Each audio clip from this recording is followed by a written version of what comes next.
तो हमारा periodic processing का जो टॉपिक चल रहा है, तो उस टॉपिक में अब नेक्स्ट जो है वो देख लेते हैं कि कौन सी ट्रांजैक्शन है। तो उसके बारे में बात करेंगे आज। तो आज की जो ट्रांजैक्शन जिसके बारे में हम बात करने वाले हैं वो है ऑटोमेटिक क्लियरिंग। क्या है? Accounting, financial accounting, general ledger, periodic processing, और जो है हमारा टॉपिक वो है ऑटोमेटिक क्लियरिंग का। तो ये ऐप हम यूज करने वाले हैं आज, ऑटोमेटिक क्लियरिंग विद करेंसी। तो क्या होती है ऑटोमेटिक क्लियरिंग? तो हमने ऑलरेडी क्लियरिंग का कॉन्सेप्ट देखा था। तो उस कॉन्सेप्ट में हमने देखा था कि जो ओपन आइटम्स होती हैं वो हम क्लियर कर देते हैं जब उनकी कोरस्पॉन्डिंग जो एंट्री डाली जाती है। तो यानी कि एक डेबिट एंट्री और एक क्रेडिट एंट्री जब आप उसमें दो एंट्रीज मैच करती हैं तो वो क्लियर हो जाती है। लेकिन ऑटोमेटिक क्लियरिंग की जरूरत क्यों पड़ती है? देखिए, पोस्ट विद क्लियरिंग सॉरी, जो है उसमें क्या होगा कि आपको manually one by one entry clear करनी पड़ती है। लेकिन जब हम लाइव एनवायरनमेंट में काम कर रहे होते हैं तो क्या होता है कि there are so many transactions entered in the system. तो जो ओपन आइटम्स होती हैं, तो in that case post with clearing जो है फंक्शनैलिटी, वो हम अगर यूज करेंगे तो it will be very time consuming.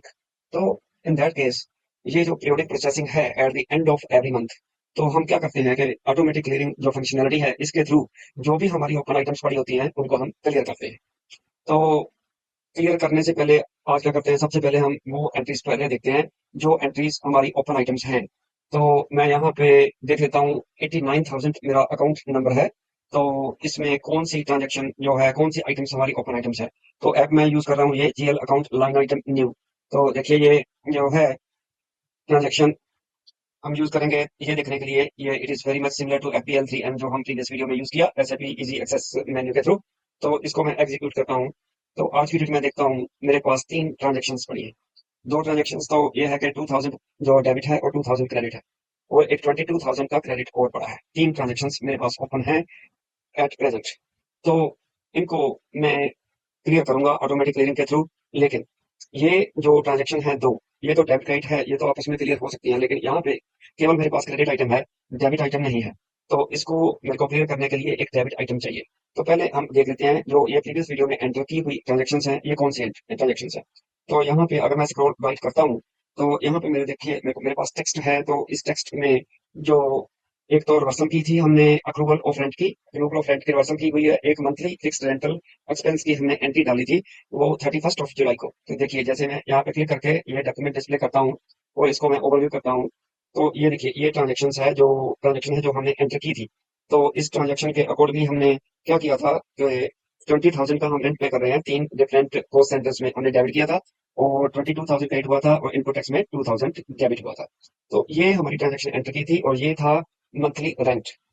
तो अभी जो रेंट है उसकी पेमेंट नहीं हुई। ये प्रोविजन तो क्रिएट हो गई थी 89,000 अकाउंट में, लेकिन उसकी पेमेंट नहीं हुई। ये 31 जुलाई को पोस्ट किया गया था। तो कंपनी पॉलिसी के अकॉर्डिंगली अगर आप प्रीवियस वीडियो देखोगे 7 ऑफ नेक्स्ट मंथ को जो है वो पेमेंट की जाती है। तो हम क्या करेंगे, अभी फिलहाल हम वापिस चलते हैं इस ऐप के थ्रू। ये this is just like FB50। ये जो हम इजी ट्रांजेक्शन में हम यूज कर रहे थे FB50, जो वो हमारी ये ट्रांजेक्शन है। इस ऐप के थ्रू हम क्या करेंगे, 22,000 की जो है वो पेमेंट करेंगे 7 अगस्त 2025 को। तो अभी 31 जुलाई की वो प्रोविजन है, तो 7 अगस्त को हम इसकी पेमेंट करेंगे। यहाँ पे कंपनी कोड ये क्यों 13 दिखा रहा है, तो इसमें कोई प्रॉब्लम नहीं है। तो पोस्टिंग डेट भी वो हमारी 7 अगस्त 2025 रख लेते हैं, 7 अगस्त 2025। तो यहाँ पे कर देते हैं this is payment of rent July 25। तो ये हमारे यहाँ पे टेक्स्ट हो गया। तो अब क्या करने वाले हैं हम, 89,000 जो है वो डेबिट होगा और डेबिट, प्रोविजन को डेबिट करेंगे और बैंक को क्रेडिट करेंगे। तो 22,000 ये हमने पहले भी प्रीवियस वीडियो अगर आप देखना चाहते हो तो प्रीवियस वीडियो में ये हमने जो 22,000 की ट्रांजेक्शन पोस्ट की थी वो आप पीछे आप जो है वो आप उस पर्टिकुलर जो वीडियो में देख सकते हो कि ये एंट्री कैसे पोस्ट की गई थी। तो आपको पूरी तरह से क्लियर हो जाएगा। तो यहाँ पे टेक्स्ट जो है वो मैंडेटरी फील्ड है, तो इसमें मैं टेक्स्ट यहाँ पे डाल देता हूँ। तो अभी डेबिट हो गया, तो अभी क्रेडिट कर देते हैं, बैंक में से पेमेंट होगी तो प्रोविजन डेबिट हो जाएगी और बैंक क्रेडिट हो जाएगा। तो ये हमारा जो अकाउंट है बैंक का जो हम यूज करते आ रहे हैं वो यूज करेंगे। So this is the one, bank domestic, और क्रेडिट है हमारा 22,000 और बैंक की ट्रांजैक्शन में आपको पता है कि जो वैल्यू डेट है वो कंपल्सरी फील्ड रहता है, वो भी डाल देते हैं 7 ओके। तो ये हमारी ट्रांजेक्शन कंप्लीट हो जाती है। इस वाली को अपलोड कर दीजिए। देखिए तो ये ट्रांजेक्शन हमारी अभी अब इसको सिमुलेट कर लेते हैं। तो देखिए ये मिसलेनियस प्रोविजंस डेबिट हो जाएगा और बैंक क्रेडिट हो जाएगा। तो ऑलरेडी हमारा 22,000 क्रेडिट पड़ा है 89,000 अकाउंट नंबर में। तो जब हम डेबिट करेंगे तो डेबिट क्रेडिट दो एंट्रीज क्रेडिट हो जाएगी। मैं इसको पोस्ट कर देता हूँ फिलहाल। तो ये मेरा जो डॉक्यूमेंट है 100000030 ये पोस्ट हो गया। तो अभी मैं वापस जाता हूँ उस लाइन आइटम जो ऐप है हमारी जी अकाउंट लाइन आइटम्स न्यू, इसमें दोबारा से इसको ओपन आइटम्स देख लेते हैं। ओके। तो अभी मेरे पास डेबिट क्रेडिट 22,000 और 2,000 डेबिट क्रेडिट पड़ा है।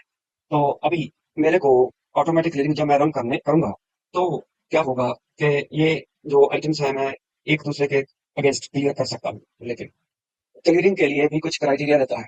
क्या होता है कि जब हम ऑटोमेटिक क्लियरिंग रन करेंगे तो सिस्टम इसको क्लियरिंग करने के लिए जो प्री रिक्विजिट है वो होने चाहिए। यानी कि पहले ऐसे करता हूँ, मैं आपको ऑटोमेटिक क्लियरिंग रन करके दिखाता हूँ, फिर देखते हैं उसके बाद क्यों ये डॉक्यूमेंट्स क्लियर नहीं हो रहे ऑटोमेटिक क्लियरिंग रन करने के बावजूद। तो फिर मैं आपको बताऊंगा, क्योंकि क्वेश्चन ये है कि सिस्टम को कैसे पता चलेगा कि कौन सी आइटम को किस आइटम के अगेंस्ट क्लियर करना है। जस्ट डेबिट और क्रेडिट दो आइटम्स पड़ी हैं, इसका मतलब ये नहीं है कि सिस्टम ऑटोमेटिकली इनको क्लियर कर देगा। तो उस क्लियरिंग के लिए कुछ क्राइटेरिया चाहिए। तो उस क्राइटेरिया मेट होना चाहिए, तभी वो सिस्टम डेबिट क्रेडिट आइटम को क्लियर करेगा। तो जैसे फॉर एग्जांपल मैं ये रन करने जा रहा हूँ, QA13 मेरा कंपनी कोड है। और जो मेरी पोस्टिंग डेट रहेगी, मैं 31 अगस्त को, सॉरी यहाँ पे पोस्टिंग डेट नहीं डालते, यहाँ पे नीचे क्लियरिंग डेट डाल देते हैं। सिलेक्ट जीएल अकाउंट, कौन से अकाउंट में से मेरे को क्लियर करना है, 89,000 में से। 89,000 में से मेरे को क्लियर करना है इस डॉक्यूमेंट को। और इसमें जो एक चीज और है वो है क्लियरिंग डेट को, आज की डेट आ रही है। तो मेरे को जिस डेट में क्लियर करना है, मैं 31 अगस्त को 2025 को ये क्लियर कर देता हूँ। फिलहाल मैं टेस्ट रन करके देखता हूँ कि ये टेस्ट रन है कि कौन सा डॉक्यूमेंट मेरा क्लियर हो सकता है। तो एग्जीक्यूट किया। तो देखिए ये मेरे को बता रहा है कि एक 2000 का जो 29 नंबर डॉक्यूमेंट है, एक 30 है। और इसके अलावा open items, list of open items and clear items मेरे को बता रहा है। और इसके बाद वो 12 नंबर इसके पास है और एक 28 नंबर है। तो ये देखिए 29, 30, 12 एंड 28। तो ये मेरे पास वो जो है ओपन आइटम्स पड़ी हैं जो क्लियर हो सकती है। तो कस्टमर और सप्लायर का कोई भी डॉक्यूमेंट नहीं इसने उठाया क्योंकि है ही नहीं। तो no error with logged during cleaning in test. तो देखिए, तो ये कहता है कि ये मेरे पास ओपन आइटम पड़ी है जो मैं क्लियर कर सकता हूँ, सिस्टम मेरे को बता रहा है। लेकिन क्या जब मैं अपडेटेड रन करूंगा तो ये क्लियर हो जाएगी? Let's see, let's try. तो चलिए ट्राई करते हैं। टेस्ट रन हटा देता हूँ, अपडेटेड रन है। जैसे मैं एग्जीक्यूट करूंगा जो तो मेरे को मैसेज आ गया, program run in production on, warning है, this is just let's see. तो देखिए ये है मेरा 29 number, updated tail list of open and clear items. तो 29, 30 मेरा जो पहले भी था, 12 और 28 अभी भी है। तो यहाँ पे देखते हैं कि क्या हुआ ऑटोमेटिक क्लियरिंग में। कस्टमर में उसका कुछ नहीं है, no clearing procedure was work carried out. तो देखिए अपडेटेड रन जब हुआ तो इसने कोई भी मेरा जो डॉक्यूमेंट है क्लियर नहीं किया। तो यहाँ पे मैसेज आ गया, दिस इज एरर। तो क्यों नहीं किया? क्वेश्चन ये है कि जब डेबिट क्रेडिट उसको दिख रहा था सिस्टम को, तो फिर क्लियर क्यों नहीं कर रहा? तो देखिए मैं एक यहाँ से भी आपको रिकन्फर्म करवा देता हूँ। ओपन आइटम्स को देखते हैं, ओपन आइटम्स पड़ी हैं जो क्लियर हो गई। देखिए सभी आइटम सभी ओपन है, कोई भी आइटम क्लियर नहीं हुई। तो क्या रीजन रहता है? देखिए मैंने आपको पहले भी बताया कि क्लियरिंग ऑटोमेटिक क्लियरिंग के लिए प्री रिक्विजिट्स कुछ रहते हैं। प्री रिक्विजिट्स ये है कि बैक एंड पे हमारा जो है एक सेटअप किया जाता है कि कौन सा क्राइटेरिया होगा जिसके बेसिस के ऊपर जो डॉक्यूमेंट है आप उसमें क्लियर हो जाएंगे। तो क्राइटेरिया जो सेट किया जाता है वो कंपनी टू कंपनी डिफर करेगा। वो डिपेंड करता है कि कंपनी का अपना इंटरनल पॉलिसी क्या है। जैसे फॉर एग्जांपल मैं आपको ये दिखाता हूँ, ओपन करते हैं डॉक्यूमेंट ये 29 नंबर। तो इसका मैं ओवरव्यू देखता हूँ। तो ओवरव्यू में मैं जब यहाँ पे देखता हूँ किसी भी लाइन आइटम के ऊपर मैं क्लिक करता हूँ, ठीक है। तो लाइन आइटम जो है इसमें देखिए असाइनमेंट ये है और ये टेक्स्ट है। तो ये असाइनमेंट इस डॉक्यूमेंट में ये दे रखी है, ये जो डॉक्यूमेंट है 2000 का जो डेबिट एंट्री है। और जब मैं इसको क्रेडिट आइटम को देखता हूँ तो इसका जो डॉक्यूमेंट डिस्प्ले करता हूँ, इसका ओवरव्यू कॉल करता हूँ, तो मिसलेनियस प्रोविजंस के ऊपर डबल क्लिक करता हूँ तो देखिए ये असाइनमेंट ये है। तो क्या है कि मैंने आपको पहले भी बताया कि लाइन आइटम्स जो होती हैं, तो लाइन आइटम्स में दो जो फील्ड होते हैं इनमें हम चेंजेस कर सकते हैं। डॉक्यूमेंट चेंज के जो प्रीवियस वीडियो थी उसमें मैंने आपको ये बताया था। तो क्या होता है कि जो मेरे सिस्टम में क्राइटेरिया सेट कर रखा है वो ये है कि जब सिस्टम को ये पता चलेगा कि असाइनमेंट जो मेरा असाइनमेंट का अ, जो कॉलम है उसमें अगर ये सिमिलर एंट्री होगी तो ये आपस में जो डॉक्यूमेंट है डेबिट क्रेडिट एंट्री क्लियर हो जाएगी। तो वो आपस में एक दूसरे को सेटअप कर देगा, डेबिट आइटम क्रेडिट आइटम को सेटअप करके वो आपस में क्लियर हो जाएगा। अगर मेरा इसके अलावा असाइनमेंट के अलावा कोई और भी क्राइटेरिया हो सकता है, वो डिपेंड करेगा। ठीक है? तो जैसे अभी तक हमने ये देखा था कि जो हमारी लाइन आइटम्स होती हैं, उसमें 2 फील्ड हैं जिसमें हम चेंज कर सकते हैं once the document is entered उसके बाद। तो अभी एक चीज़ और भी मैं बता देना चाहता हूँ, ये जस्ट एडिशनल बात है कि हेडर में भी ऐसा ही होता है। अभी तक लाइन आइटम के बारे में बात किया, अभी हेडर के में भी आपको मैं बताता हूँ कि अगर जो हेडर है, उसमें 2 फील्ड्स रहते हैं जिसमें हम चेंज कर सकते हैं। एक होता है रेफरेंस का जो फील्ड है, वो इस फील्ड में, और एक टेक्स्ट का जो फील्ड है, उस फील्ड में हम चेंजेस कर सकते हैं। ये टेक्स्ट का फील्ड, यहाँ पे आपको अगर आपने डॉक्यूमेंट एंटर कर दिया है, लेटर ऑन आप चेंजेस भी कर सकते हो। तो ये तो बात हो गई चेंजेस क्या की जा सकती है। तो अभी मैं क्या करता हूँ, यहाँ पे क्राइटेरिया डालता हूँ, चेंज डॉक्यूमेंट। तो इसको चेंज डॉक्यूमेंट में जाके मैं यहाँ पे असाइनमेंट डालता हूँ, करंट 01। ये मैं असाइनमेंट में डालता हूँ, चेंज करता हूँ और चेंज करके इसको सेव कर देता हूँ।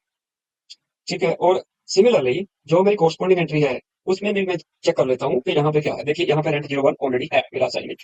अभी दोनों में असाइनमेंट मेरा, जो दोनों डॉक्यूमेंट्स जिसको मैं आपस में क्लियर करना चाहता हूँ, दोनों में मेरा असाइनमेंट जो जो फील्ड है, तो इसमें हमारा सिमिलर जो है नरेशन हो गया। तो अभी जो मेरा सिस्टम बैकएंड पे सेट किया गया है, उसमें क्या है कि डॉक्यूमेंट जो सिस्टम है वो असाइनमेंट जो है उसमें चेक करेगा। ये देखिए अभी असाइनमेंट यहाँ पे मेरे को वही दिखा रहा है, तो मैं इसको चेंज कर देता हूँ। यहाँ पे करंट 01, तो इसको मैं दोबारा से सेव कर देता हूँ।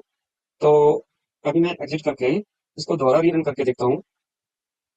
अब असाइनमेंट सेम हो गया, सॉरी, प्लस ये दोनों में असाइनमेंट। तो इसमें अभी जो असाइनमेंट है, ये दो मेरे डॉक्यूमेंट्स हैं, इनमें असाइनमेंट डिफरेंट है। तो अभी इसमें मैं असाइनमेंट को सिमिलर कर देता हूँ, चेंज डॉक्यूमेंट में जाता हूँ, इसमें मैं कर देता हूँ रेंट 02। तो इसको सेव कर देता हूँ। और सिमिलरली दूसरा जो है मेरा, ये इसमें भी मैं चेंज करके इसको रेंट 02 कर देता हूँ। तो मेरा दोनों में जो मेरी डेबिट क्रेडिट की एंट्रीज हैं 22,000 की, दोनों में मेरा जो असाइनमेंट का क्राइटेरिया वो सेम हो गया। तो अभी मैं दोबारा से रीरन करके देख लेता हूँ। तो देखिए अभी 01 और 02 दोनों में जो दो सिमिलर एंट्रीज हैं, जिसको डेबिट क्रेडिट को एंट्री को मैं ऑटोमेटिक क्लियरिंग फंक्शनलिटी के थ्रू क्लियर करना चाहता हूँ, उसका असाइनमेंट जो है सेम सिमिलर हो गया। तो यही मेरा बैक एंड पे क्राइटेरिया सेट किया जा गया है इस सिस्टम में। तो आपके सिस्टम में आपकी कंपनी डिफरेंट क्राइटेरिया भी सेट कर सकती है, वो आपको बता दिया जाएगा कि आपको इस पर्टिकुलर कॉलम में नरेशन सेम रखनी है। तो ताकि eight the end of every month जो डिफरेंट अकाउंट्स जो ओपन आइटम मैनेजमेंट के बेसिस के ऊपर मेंटेन किए जा रहे हैं, तो उनको ऑटोमेटिक क्लियरिंग की फंक्शनलिटी के थ्रू वो जो डॉक्यूमेंट्स हैं आप उसमें क्लियर किए जा सके, ताकि ओपन आइटम्स ना हो। तो चलिए अब करते हैं, अब क्या करते हैं, अब जो है ऑटोमेटिक क्लियरिंग को रन करके देखते हैं। दोबारा से ऐप फाइंडर के ऊपर जाते हैं, एसएपी मेन्यू के ऊपर जाते हैं, और यहाँ पे देखिए ऑटोमेटिक क्लियरिंग विद करेंसी, ये ऐप दोबारा से इसमें रीरन करते हैं। क्यों है 13 ये। और उसके बाद हमारे पास है, आप कुछ एक्स्ट्रा क्राइटेरिया डालना चाहते हैं तो डाल सकते हो। यहाँ पे जैसे फॉर एग्जाम्पल मैं ये डाल देता हूँ, वो भी डाल सकते हो आप। तो सिलेक्ट जीएल, कौन से अकाउंट में से मैं क्लियरिंग करना चाहता हूँ, 89,000 फिलहाल। अगर आप कोई भी अकाउंट नहीं डालोगे तो जो भी ओपन आइटम मैनेजमेंट के बेसिस के ऊपर जो भी है अकाउंट, तो सभी अकाउंट वहां से सिलेक्ट कर लिए जाएंगे। तो वैसे यहाँ पे अगर आप मल्टीपल अकाउंट्स हैं आपके क्लियरिंग के लिए, तो वहाँ पे यहाँ पे मल्टीपल सिलेक्शन भी की जा सकती है, जो मैंने आपको प्रीवियस वीडियो में बताया था कैसे ये करनी है। तो चलिए पोस्टिंग डेट भी चेंज कर देते हैं, 31 ऑफ अगस्त को ये पोस्टिंग इसकी कर लेते हैं, 31 ऑफ अगस्त 2025। तो अभी फिलहाल मैं टेस्ट रन में एग्जीक्यूट एक बार करके देख लेता हूँ कि क्या रिजल्ट आने वाला है। मेरी जो ट्रांजेक्शन है वो उठा लेगा सिस्टम या नहीं उठाएगा, करके देख लेते हैं। तो देखिए ये मेरे को इसने सेलेक्ट कर लिया। देखिए अब डिफरेंट स्क्रीन आपको दिखाई दे रही। पहले 20, ये मेरे को सिस्टम बोल रहा है कि 28 को 29 के थ्रू क्लियर करूंगा, और ये आपको 30 और 12 को आपस में क्लियर कर देगा। 28 को और 29 को और 30 को और 12 को आपस में क्लियर कर लिया जाएगा। तो अभी ये जो है ऑटोमेटिक क्लियरिंग को मैं अपडेटेड रन में अभी कर लेता हूँ। तो देखते हैं, उसके बाद देखते हैं क्या रिजल्ट आता है। स्क्रॉल डाउन, टेस्ट रन में हटा देता हूँ, एग्जीक्यूट करता हूँ, वार्निंग को इग्नोर कर देते हैं। तो देखिए ये जो है क्लियरिंग डॉक्यूमेंट 31 और 32, ये जो दो डॉक्यूमेंट्स हैं, ये आपस में क्लियर होने के बाद ये दो डॉक्यूमेंट्स नहीं क्रिएट हो गए, ये जो है 31 और 32। तो अभी चलते हैं दोबारा से उस ऐप में, देखते हैं कि ओपन आइटम्स का क्या स्टेटस है। देखिए तो अभी ओपन आइटम्स को ही मैं सिलेक्ट रहने देता हूँ यहाँ पे, और रन करके देखता हूँ। तो कोई भी ओपन आइटम नहीं है, इट मीन्स जो आइटम्स है वो क्लियर हो गए। तो अभी स्क्रॉल डाउन करके मैं क्लियर आइटम को सेलेक्ट कर लेता हूँ, दोबारा से एग्जीक्यूट करता हूँ। ये देखिए, जो ये है हमारा, पहले से काफी सारे डॉक्यूमेंट्स पड़े हैं, लेकिन यहाँ पे देखिए 28 29 ये आपस में क्लियर हो गया। और ये 12 नंबर है, और इसको मैं स्क्रॉल डाउन करता हूँ, ये 30 नंबर है, ये आपस में क्लियर हो गए। तो मेरे पास अभी कोई भी ओपन आइटम नहीं बची। ये देखिए, इसका रेंट असाइनमेंट रेंट टू था, इसका रेंट टू था, इसका रेंट वन था, और इसका भी रेंट वन था। ये आपस में क्लियर हो गए, और जो रेंट टू का जो है वो आपस में क्लियर हो गए। तो सभी जो मेरी ओपन आइटम्स पड़ी थी, चार ओपन आइटम्स थी, वो आपस में क्लियर हो गई।